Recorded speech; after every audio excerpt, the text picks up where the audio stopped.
Matagal na ako nagsasabi na magpa-drug test na kami lahat.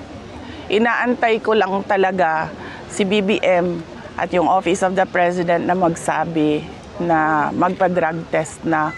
Kahit ngayon pa, magsabi sila na magpa-drug test tayo. Magpa-drug test, walang problema sa akin yun. In fact, kami din sa Office of the Vice President, handa kami na magpa-drug test lahat. Okay. Ito pang huling-huli, sa susunod na buwan po yung yung first hearing ni dating Pangulo, Kumusta naman po yung paghahanda ng grupo ni Attorney Nicolas Kopman? Yes, meron kaming meeting, 2 meeting kami dito sa The Hague. Pag-uusapan namin yung mga preparations nila.